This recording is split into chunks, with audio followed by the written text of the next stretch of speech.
Hello everybody. Today we are going to review the movie, the first Ghost Rider movie actually, because I did the second one first, but now the first one is on Netflix now, so that's what we're going to review. And oh my god, I actually forgot how bad this movie was compared to the second one. God for God only knows what I rated the second one now. I can't really remember. But this movie had really bad dialogue. I don't remember Ghost Rider talking in his Ghost Rider form nearly as much in the second movie, and they did it way too much here. I don't think he needed, like, the dialogue, like the look into my eyes thing. Like, it just seemed like he was almost... It seemed like a Batman thing, really. Like, I don't know. It just left no mystery to the character. And, I mean, if you've ever read a Ghost Rider comic, you know that that's what he's doing, is taking the souls anyway, so why do we need him to shout it out in people's faces that that's what he's going to do? It just makes no sense. So, when he is a kid, his father is dying of cancer. He doesn't know this at the time, of course. He just knows that his father is sick. This guy comes along to try to make a deal with him, and without even knowing that he's making a deal with the devil, he just says yes because this man says that he can help cure his father. So Johnny Blaze is his name, decides that he is just going to make this deal, regardless of what the consequences are, I guess. So when his father wakes up the next morning, he's healthy again, but ends up dying in a crash during his next stunt. So, of course, the devil says to Johnny that, hey, the deal was I cure your father's sickness, not that I keep him alive. So basically the devil's telling him that he killed his father in order to have Johnny work for him for an eternity as a Ghost Rider and take the souls of the people that the devil wanted him to take, so that the devil doesn't have to do as much work, I guess, on Earth. Because I think in the second one they touch on that a little bit more, that the devil doesn't have his complete powers on Earth. So I guess that would make sense that he would get somebody else to do it that was already had a human form and could stay on Earth for him, I suppose, which seems kind of weird, but I guess the underworld is different from Earth, right? So makes some sort of sense. And I guess the villains in this were so bad that they didn't even have to put one of them in the main cast, which just seems crazy. So this movie is starring Nicolas Cage, who absolutely... Him and Sam Elliott made this movie. Their chemistry was really good together. Other than that, I would say Eva Mendes was just kind of there. She played Roxanne Simpson. Her and Nicolas Cage, now going back and watching this movie, I didn't find had any chemistry together. It was kind of a really weird combo to have them be a love interest for one another, I thought. The two people that played the young Roxanne and young Johnny seemed to have chemistry. Matt Long and Raquel Alisi, they had chemistry together, and Brett Cullen was Barrett Blaze, played Johnny Blaze's dad. Peter Fonz was the devil, as we know. They have him down here as Mephistopheles? Good lord. Donald Laug played Mac, which was Johnny's best friend. And then we had the main villain in the movie, really, was Blackheart, played by Wes Bentley. And then the rest of them don't even seem to be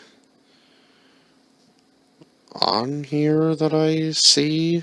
I don't know. They were just so, like, kind of secondary characters to everybody else that they were almost not even really needed in the movie. and the villain in this didn't do much anyway. Blackheart's just kind of there following Johnny Blaze around, and then at the very end reads from the scripture of the... Now, what was it?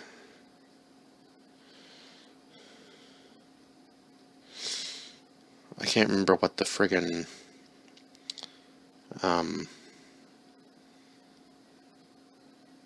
scripture was called that they were looking for. It was some sort of... Let me just look that up, because that's actually going to bother me. Scripture from Ghost Rider. Whoops.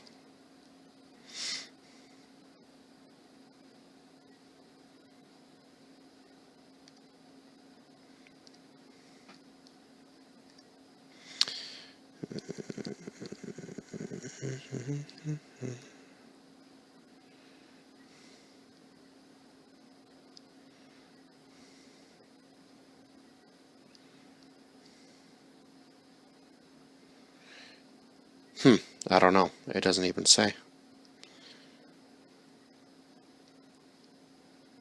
Interesting. Yeah, I can't find it here anywhere.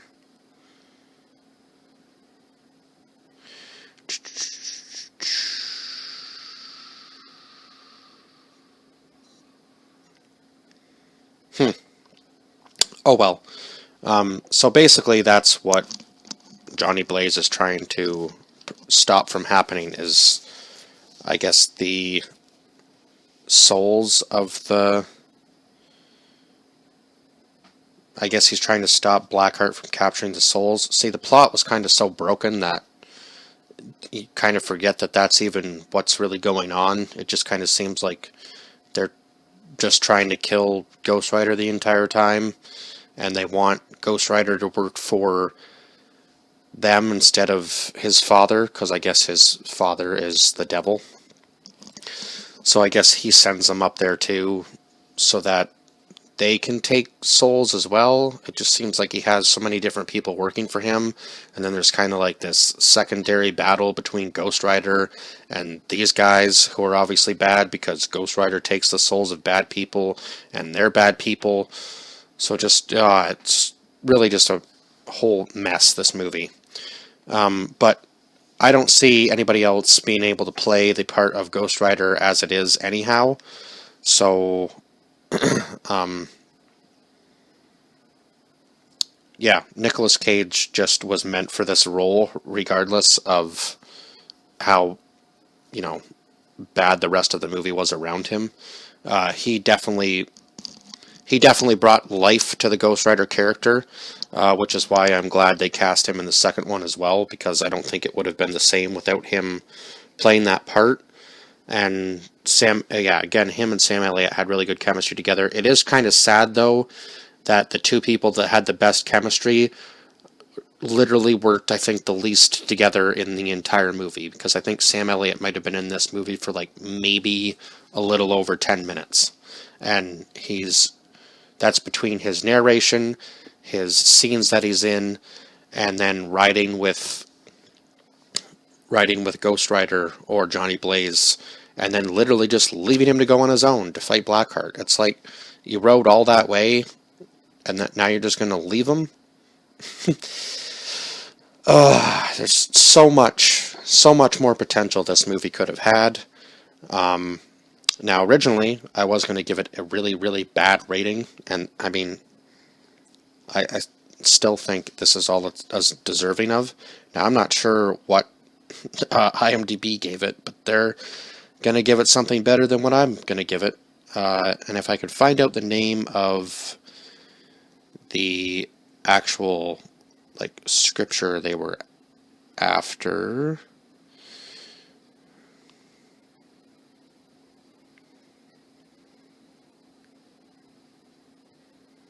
So I guess Blackheart was trying to create a worse hell than what his father already had, judging by one of the things here that it says on the movie. I'm just trying to find the name of the actual... Now, they do say it at the beginning of the movie.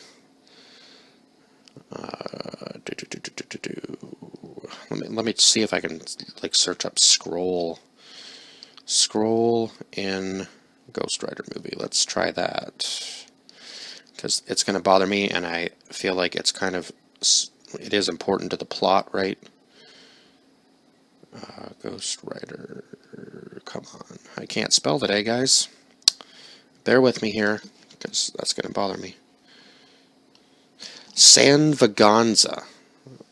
Okay. My God, I would have never, I would have never guessed that.